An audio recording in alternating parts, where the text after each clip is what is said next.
kami dari kelompok 1 akan mempresentasikan hasil tugas kelompok kami, mata kuliah Ekonomi Regional dengan dosen pengampu Ibu Fida Maria Ulfa, SEMM, dengan materi pendapatan regional. Pendapatan regional adalah tingkat atau besarnya pendapatan masyarakat pada wilayah analisis. Poin yang pertama adalah konsep dan pengertian nilai tambah.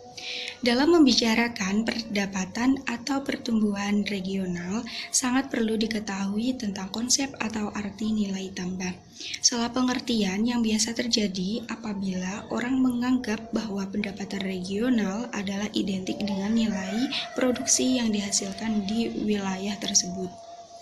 Nilai produksi tidak sama dengan nilai tambah, karena di dalam nilai produksi telah terdapat biaya antara intermediate cost, yaitu biaya pembelian atau biaya perolehan dari sektor lain, yang dihitung sebagai produksi di sektor lain atau berasal dari impor, atau dihitung sebagai nilai produksi di negara pengekspor. Nilai tambah bruto terdiri atas upah dan gaji, laba, sewa tanah, bunga uang, penyusutan, dan pajak tidak langsung atau neto. Perhitungan nilai tambah. Untuk mendapat gambaran yang lebih jelas, berikut adalah contoh nilai tambah seperti pada tabel berikut ini. Dari contoh di atas, biaya antaranya adalah bibit, pupuk, dan pestisida sebesar Rp1.200.000, sehingga nilai tambah dari kegiatan tersebut adalah 5 juta dikurangi Rp1.200.000 sama dengan Rp3.800.000. Ini adalah bagian yang bisa dinikmati oleh masyarakat setempat seandainya seluruh faktor-faktor produksi itu dimiliki oleh masyarakat setempat dengan catatan dari penghasilan tersebut masih perlu dikurangi biaya penyusutan dan pajak yang mungkin ditagih oleh pemerintah. Produk domestik regional bruto atau PDRB atas dasar harga pasar adalah jumlah nilai bruto yang timbul dari seluruh sektor perekonomian. Di wilayah itu, yang dimaksud dengan nilai tambah bruto adalah nilai produksi, output dikurangi biaya antar intermedia cost. 2. Produk domestik regional neto (PDRN) atas dasar harga pasar adalah produk domestik regional bruto atas dasar harga pasar dikurangi penyusutan. Penyusutan yang dimaksud adalah nilai susut atau aus yang pengurangan nilai barang modal tersebut terpakai dalam proses produksi atau faktor waktu. Ketiga, produk domestik regional neto atau PDRN atas dasar biaya faktor adalah PRDN atas dasar harga pasar dikurangi pajak tak langsung neto. Pajak tidak langsung meliputi pajak penjualan, biaya ekspor, biaya cukai, dan pajak lain, kecuali pajak pendapatan dan perseroan. Saya akan membacakan materi selanjutnya, yaitu contoh perhitungan nilai konstan. Contoh sederhana perhitungan nilai konstan dikemukakan berikut ini. Misalnya di suatu provinsi ada 3 sektor, yaitu 2 sektor produksi dan 1 sektor jasa.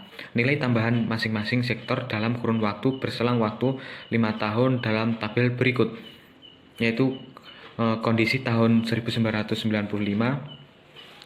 dan kondisi tahun 2000. Dari kedua tabel di atas diketahui bahwa dalam kurun waktu 5 tahun total pendapatan regional dalam harga berlaku naik dari Rp 3 juta menjadi Rp 4.160. Berarti dalam harga berlaku terjadi kenaikan sebesar 38,67%. Akan tetapi hal ini tidak menggambarkan kenaikan real dari kemakmuran masyarakat.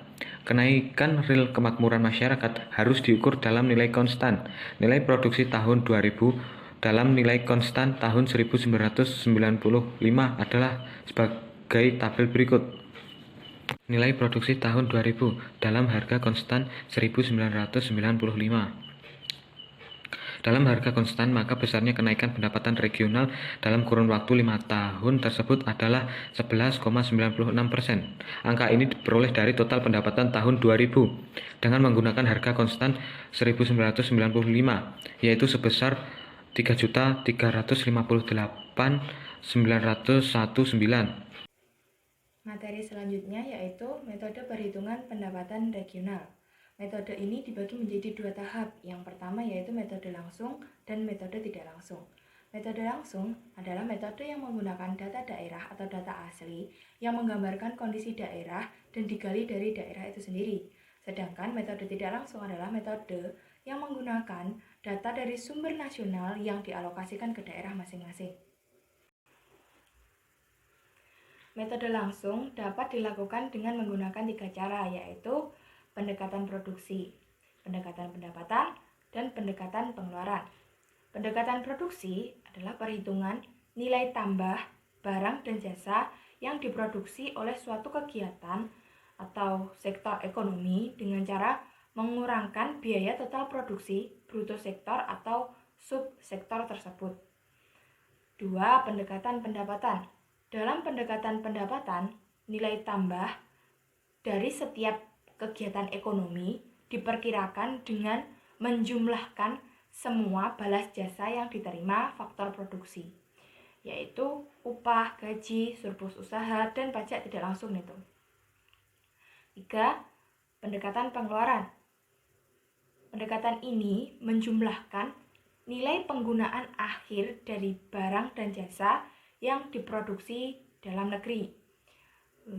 Bila dilihat dari segi penggunaan, yang pertama yaitu konsumsi rumah tangga, konsumsi lembaga swasta, konsumsi pemerintah, pembentukan modal tetap, ekspor neto, dan perubahan stok.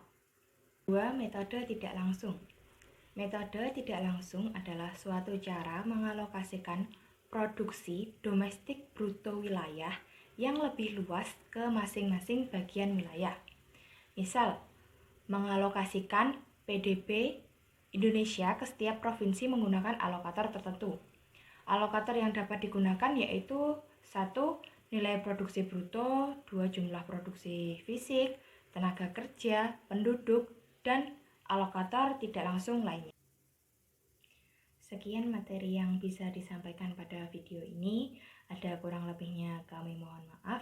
Assalamualaikum warahmatullahi wabarakatuh.